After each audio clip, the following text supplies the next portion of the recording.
네, 여러분 반갑습니다.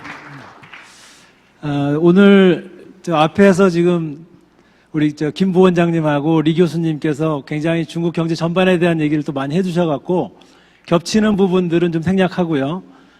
저희들 또 구체적인 얘기 위주로 말씀 좀 드리겠습니다. 오늘 제가 말씀드릴 내용은 크게 경제하고 증시 그리고 투자 전략 이렇게 말씀을 드리겠습니다. 개괄적인 얘기를 잠깐 드리려고 했는데 생략하겠습니다. 이 중국 일단 성장률은 지금 조금 하향되는 아까 말씀하신 것 같은 7% 정도로 떨어지는 것 같고요. 그리고 증시는 대부분 좋게 보고 있고 마지막으로 환율 같은 경우는 지금 6.3 거의 찍고 지금 6.26 정도 왔는데 달러당 저희들은 이제 다시 좀 강세로 가고 있습니다만 하반기는 좀 강세 쪽으로 보고 있습니다. 저희들이 중국을 투자한다고 하면 장기 투자, 외국인 입장에서 장기 투자를 할 수밖에 없기 때문에 제가 좀 먼저 말씀드리고 시작하고 싶은 것은 중국의 리스크는 뭐냐, 투자를 할 때 그런 부분을 먼저 좀 말씀을 이 자리에서 좀 드리고 그리고 시작을 하겠습니다. 지금 다 아시는 것처럼 중국에 투자할 때 우려가 되는 부분은 크게 두 가지라고, 중국에 대한 리스크는 두 가지라고 보고 있습니다. 중국 경제에 대한 리스크는 하나는 자주 신문에 나오는 것처럼 아까도 또 교수님 말씀하시고 부원장님 말씀하신 것처럼 부동산 가격이 최근에 좀 안 좋습니다. 여기 그래프에 있는 것처럼. 근데 중국 부동산은 보통 우리가 생각하는 그냥 가격 버블 이게 아니고요. 두 가지로 볼 수 있습니다. 뭐냐면 북경 상해 같은 일선 도시, 대도시는 가격 버블입니다. 그러니까 수요 버블이죠. 수요가 너무 많아서 약간 우려고요.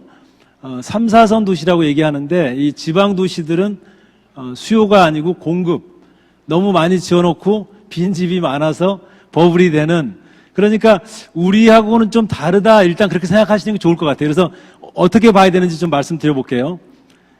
첫 번째는 일단 수요인데 좀 멀어갖고 그런데 이 중국의 아직은 가계소득 증가율이 10%대입니다. 그래프 보시면. 그래서 이 부동산 가격이 추세적으로 하락하기에는 성장률이 좋고, 더 중요한 것은 여기 첫 번째 그래프에 있는 도시화율인데요. 우리나라 도시화율이 91%입니다. 91%. 그 얘기는 우리나라 사람들은 이미 도시에 다 와서 살고 있다는 얘기죠. 반면에 중국은 여기 나와 있는 것처럼 도시화율이 54%. 그러니까 아직 절반밖에 안 사는 거죠. 리커창 총리가 작년에 집권하시면서 얘기한 것이 10억 인구, 자기 임기 중에 10억 인구가 도시에 살게 하겠다. 결국은 70%대까지, 70% 전후까지 올리겠다, 이런 얘기를 한 적이 있는데, 한마디로 얘기하면 우리가 과거에 서울로 오던 그런 시기이기 때문에 주택 수요는 도시화 수요 때문에 아직도 한참인 거죠. 근본적인 수요는. 그래서 우리식으로 주택 수요가 끝났다, 중국이 부동산 버블이 올 거다, 이렇게 보는 것은 아직은 조금 기간이 많이 남지 않았나.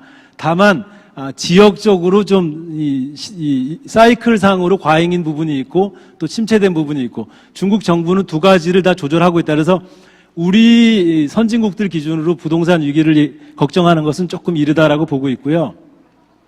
그 다음 얘기는 또 한 가지 우리가 중국에 대해서 우려하는 것은 부동산 말고 이제 금융위기죠. 우리와 한국과 같이 외환위기가 저렇게 고성장하다가 오면 어떻게 하나, 또 부채 버블이 오면 어떡하나, 이런 우려들을 하고 있는데, 사실 당연히 할 수밖에 없는, 왜냐하면 과잉 투자를 하고 빚을 많이 내고 있기 때문에, 우리가 늘 얘기하는 것처럼 그림자 금융에 대한 리스크가 있기 때문에. 잠깐 설명을 드리겠습니다. 짧은 시간이지만 오른쪽이네. 오른쪽에 있는 그래프 보시면 국가 부채인데요. 국가 부채는 사실 중국은 굉장히 낮은 편입니다. 아직까지는 경상수지 흑자가 크고 성장하고 있기 때문에 국가 자체 전체로 보면 건전한 나라고요. 또 외환 보유고도 세계에서 가장 높은 4조 달러에 달하는 외환 보유를 갖고 있기 때문에 국가 전체 정부 부채에서의 그런 금융위기가 오기는 좀 어렵다고 보고 있습니다. 당분간은 최소한. 지금 현실적으로 중국의 리스크라고 할 수 있다면 기업 부채입니다. 기업 부채. 이게 GDP 대비 기업 부채 비중이고요. 가장 큰 편이죠. 그래서 당연히 고성장하고 있기 때문에 우리도 과거에 외환위기 오기 전에 보면 기억해 보시면 우리나라 정부에서 가이드라인이 부채 비율을 200% 이하로 낮춰라. 그 정도로 부채가 많았습니다. 지금 중국은 어떠냐? 다른 나라들에 비하면 높은 편이나 뭐 그 정도 심각한 편은 아닙니다. 하지만 어쨌든 기업 부채가 좀 우려하는 사항이죠. 그래서 그 부분은 저희들도 우려하고 있는데 아까 난카이 대학의 리 교수님이 잘 얘기해 주셨는데 지금 중국 정부는 바꾸려고 하고 있죠.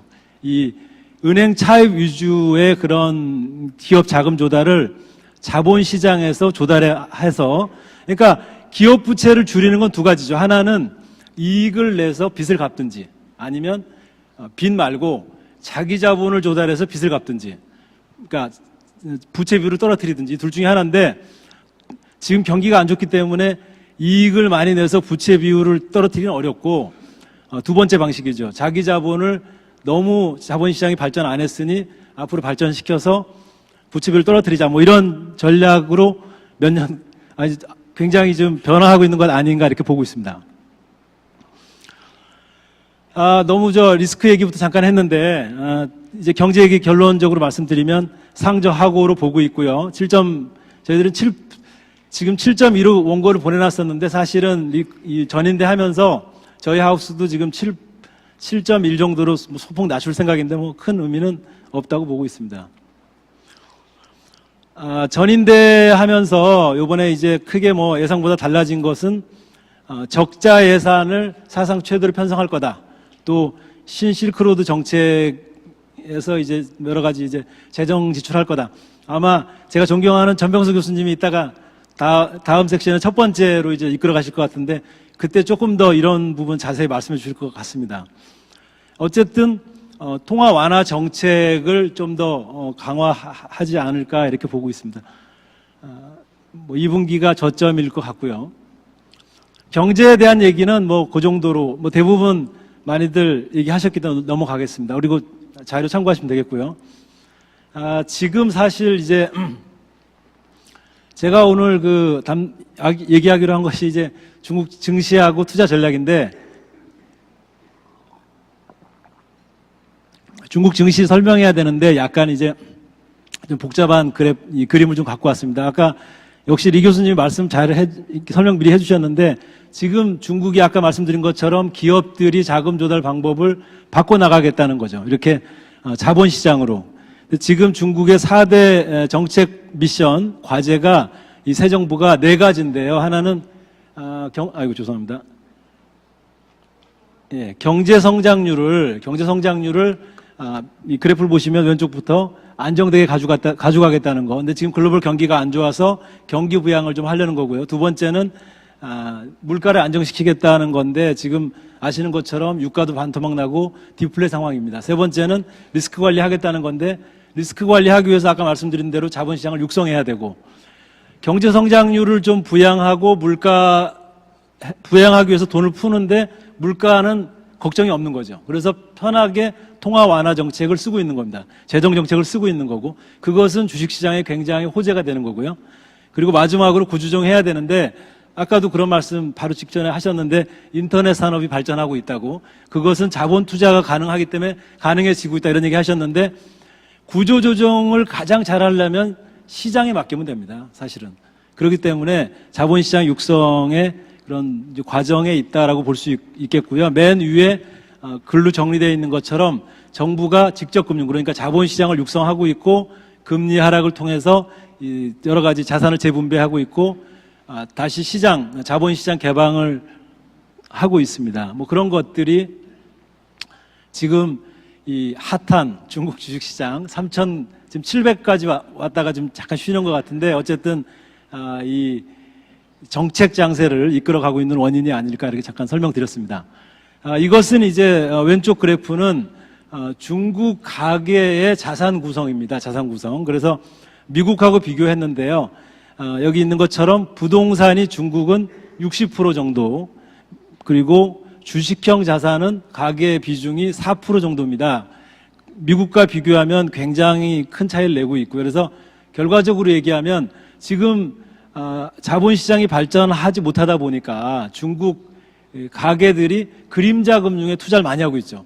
국가적으로 굉장히 큰 리스크입니다. 우리로 말하면 사채에 많이 투자하고 있는 거거든요. 옛날로 얘기하면. 그래서 그런 부분들을 건전한 주식 투자로 바꿔나가는 과정에 있다, 이렇게 말씀드릴 수 있겠습니다. 이게 그 그래프죠.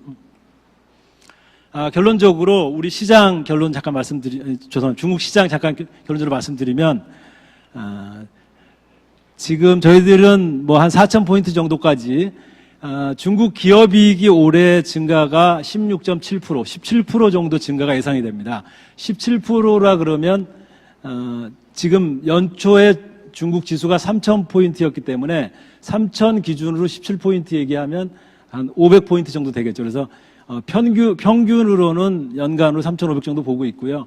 고점은 뭐 4,000 정도, 3,950, 그리고 저점은 한 3,000 정도 이렇게 보고 있습니다. 그래서 어쨌든 시장 자체는 올해 기업이익을 봐도 좋을 것 같고요. 더 좀 좋은 것은 정부의 정책 장사가 있기 때문에 리레이팅, 밸류에이션이 좀 좋게 평가받을 거다, 이렇게 보고 있고요.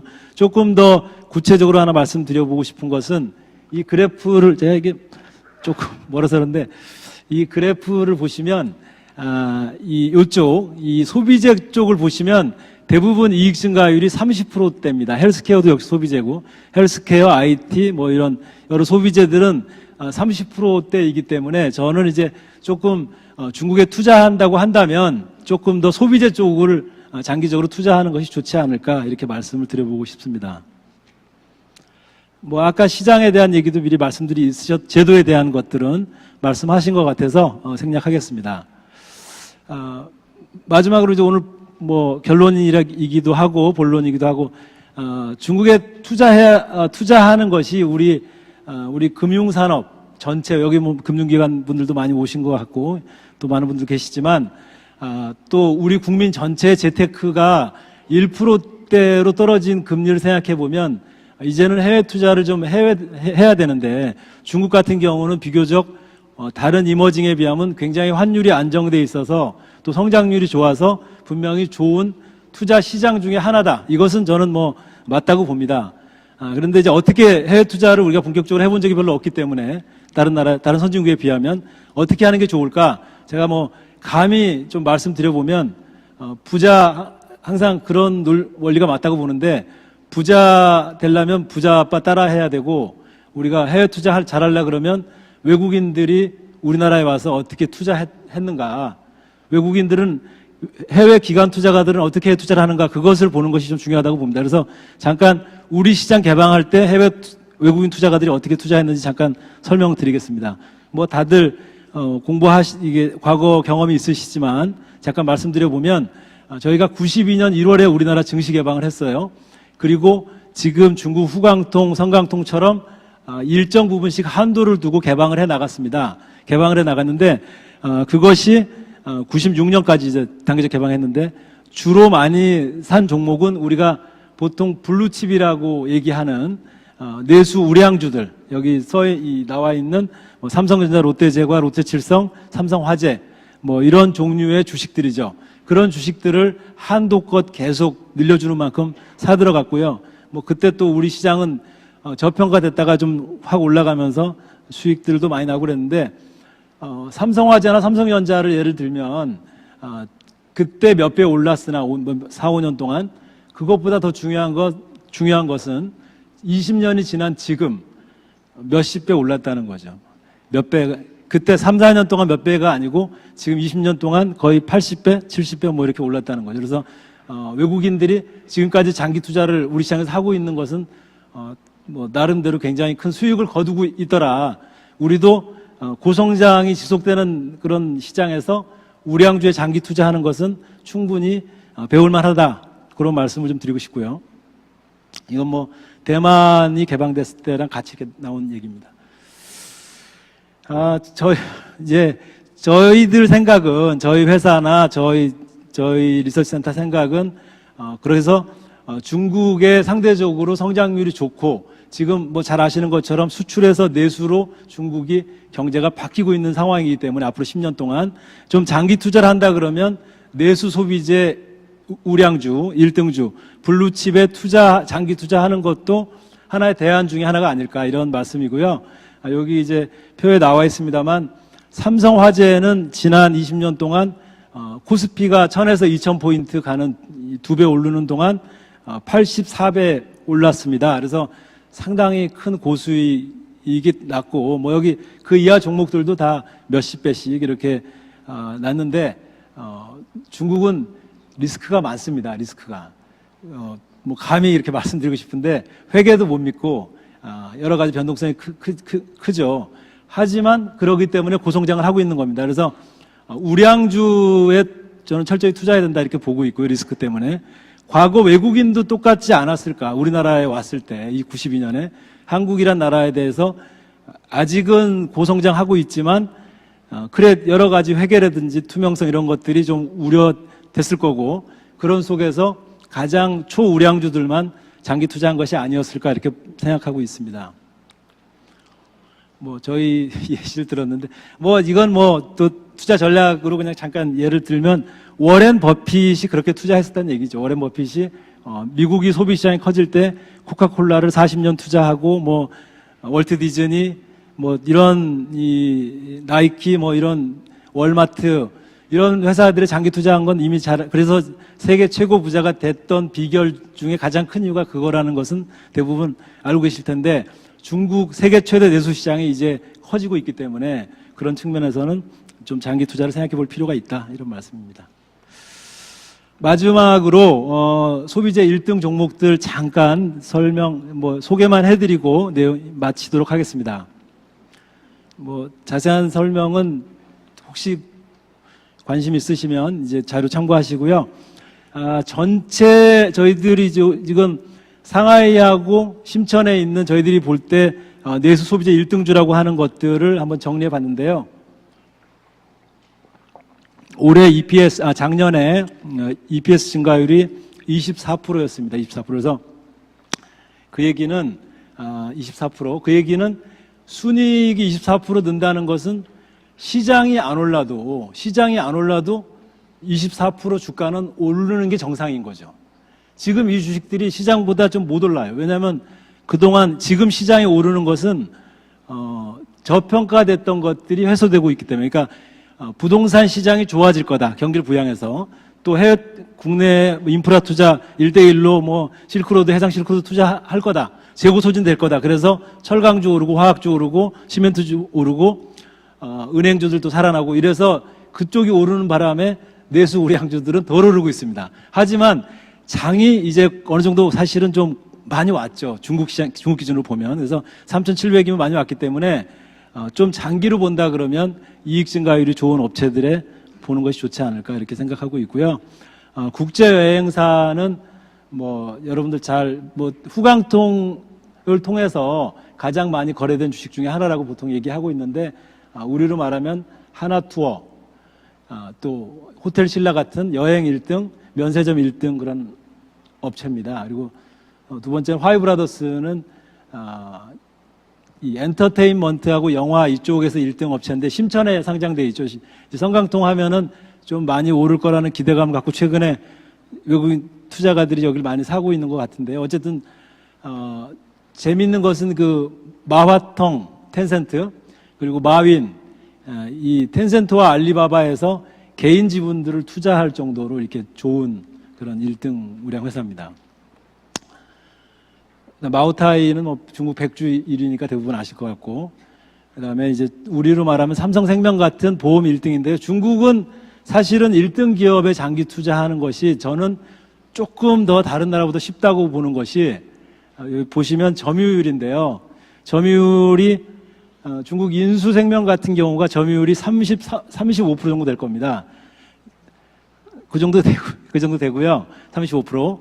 그리고 그 다음 핑안보험이 14%, 그 다음 8% 이래서 1등과 2등이 중국은 사실 굉장히 차이가 납니다. 그 시장이 커서 그런 건지 뭐 정확한, 물론 이제 국영기업이고 민영기업 차이도 있겠습니다만, 그래서 오히려 1등, 우리처럼 롯데가 1등 할까, 혜태가 1등 할까 이런 게 헷갈리면 사실 투자하기가 더 어려울 수도 있는데, 여기는 조금 더 이제 그런 면에서는 좀 1등 기업들을 찾기 좀 더 편하다 이렇게 말씀드릴 수도 있고, 상하이차는 이제 중국 자동차 1등 기업인데 1, 2, 3위를 다 하고 있는 지금 회사입니다. 중신증권은 증권회사 중에 1등인데 아까 말씀드린 것처럼 지금까지는 중국이 은행산업 위주로 대출 위주로 중국 경제가 성장했다고 하면 앞으로는 중국 기업들이 자기 자본을 늘리는 쪽으로, 우량 기업들의 자기 자본 늘리는 쪽으로 중국 경제를 바꿔나가려고 지금 하고 있기 때문에, 중국 금융을 개혁하려고 하고 있기 때문에 자본시장의 수혜가 있겠죠. 그래서 최대 증권회사가 좀 또 관심 가질만 하다 이렇게 말씀드릴 수 있을 것 같고요. 마지막으로는 이제 우리 롯데 삼강 같은 유제품 1위 기업입니다. 1위라고요. 제가 재밌게 본 것은 최근에 우리 별에서 온 그대의 김수현 영화배우, 중국인들이 굉장히 좋아하는데 김수현 씨가 이 광고를 했더라고요. 그래서 좀 인상 깊게 생각하고 있습니다. 제가 조금 소프트한 주제로 중국 투자 전략에 대해서 좀 말씀을 드려봤습니다. 이것으로 마치겠습니다.